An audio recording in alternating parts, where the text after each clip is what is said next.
Last weekend, Jesus gave his disciples and us a lesson on how to pray, or prayer in general. And what we noticed last weekend, or what we should have noticed last weekend, is that Jesus' teaching on prayer did not focus so much on how or on what.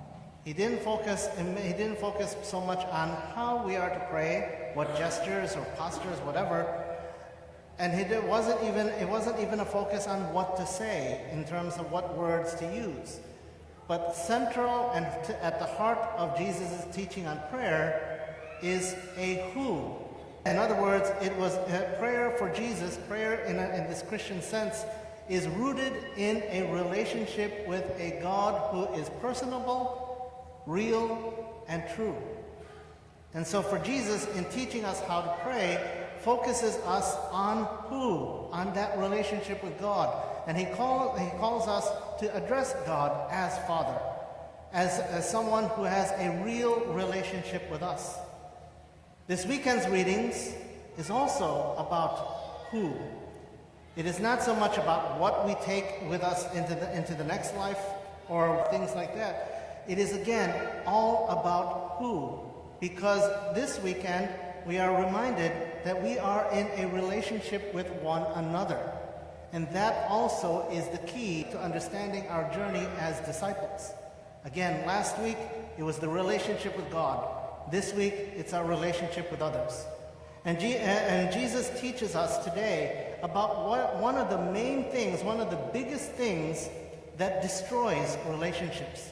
And we've seen it happen so many times. We may have seen it in our own lives. We've seen it in the lives of others. And that is greed. Greed breaks relationships. Greed destroys relationships. And again, we've seen it happen many times. Again, we may have seen it in our own lives and in the lives of others. Greed makes us turn inward. It makes us think only of ourselves. It makes us isolate ourselves from others and removes us from that desire to be involved in another person's life. And even removes us from the desire to have anyone else be involved in our lives. Greed, again, turns us inward, and so it builds a wall around ourselves so that we can keep others at a distance. And so the combined message from last weekend and this weekend is again, not so much on what, not so much on how, but on who. Prayer is rooted in our relationship with God, and our lives as disciples are rooted in our relationship with one another. In the first reading, we have a reading from Ecclesiastes. There's another passage in Ecclesiastes that has now become popular with funerals, thinking that it's a message of hope. That passage goes, there's a season and a time for everything, a time to die, a time to be born, a time to plant, a time to sow.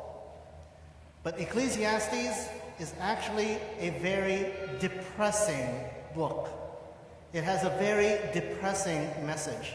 And we hear that very clearly in the passage we have today, because the author says nothing has value, nothing has worth.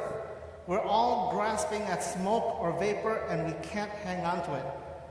Think about all the things you accomplish in life, all the things that you accumulate, and when the universal equalizer comes, namely death, where is it all going to go? You have to leave it behind because we can't take it with us. And so Ecclesiastes begs us to ask that question: is everything in vain? Is life simply not worth it? It is if we don't focus on the right thing. And so we are called today to focus on those two relationships: our relationship with God and our relationship with one another. This is emphasized in the second reading, where we are asked to reflect what is important to us. What do we focus on? What do we give our energy and our time and our desire and every single thing? What do we value so much that we will invest our blood, sweat, and tears? That's the question. Earthly things or heavenly? Because earthly things ultimately bring death and emptiness. But we are reminded that we are made for so much more. And this is where we get to the gospel message. Because in the gospel, again, Jesus tells us, get rich on what matters to God. And so here lies that question, lies the answer to that question. What can we take with us into the next life? What do we take with us into heaven? Wealth, success, fame, material wealth, again, all of those things are going to be left behind. When we're lying on our deathbeds, what use is all of that going to be?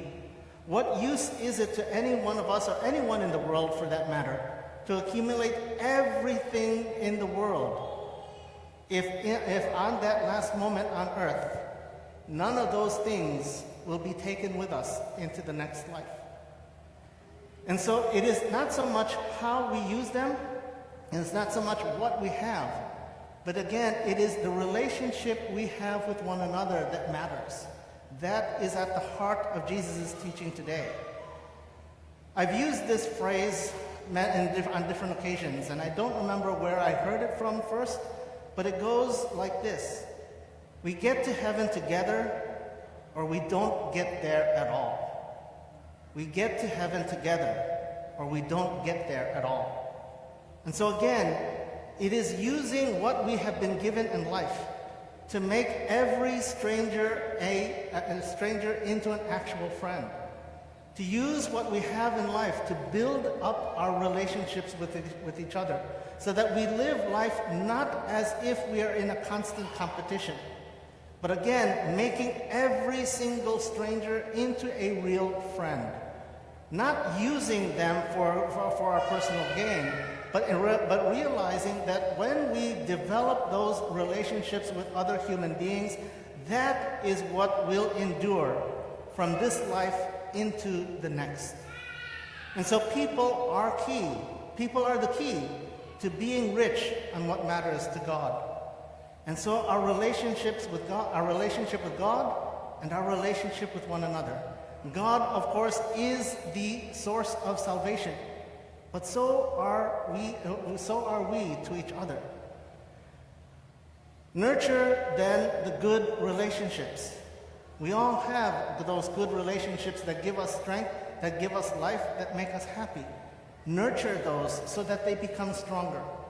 But realize even the bad relationships will help us to get into heaven, and we will help those persons to get into heaven. Especially when we do not demonize them to the point where we think of them as less than human. Because if we simply realize that even the bad relationships we have are centered around a person who is loved by God just as much as we are, then we will want the same thing for them as we want for us. And so human companionship is the most important wealth, because it is human companionship that will get us into heaven. Because again, we get to heaven together, or we don't get there at all. And so this is what we learn in the Eucharist. In the Eucharist, there is a reason why we have to come here together today, because it is a reminder to us again that our journey as disciples is one that we take together with one another in real time, in real life, each and every day. And so we come here today, we come here physically to this space to be reminded of that. But here we also focus on Jesus, because Jesus is the one who calls us to address God as Father. He shows us that He is the key to our salvation. But here also, He reminds us of the call of the Eucharist. To get rich on what matters to God is developing and strengthening the relationships that we have, journeying through this life together, so that together we get to heaven, and making sure that no one gets left behind. Because if we want to be rich in the eyes of God, if we want to become rich in what matters to God, then look around, because we are the ones that matter to God the most.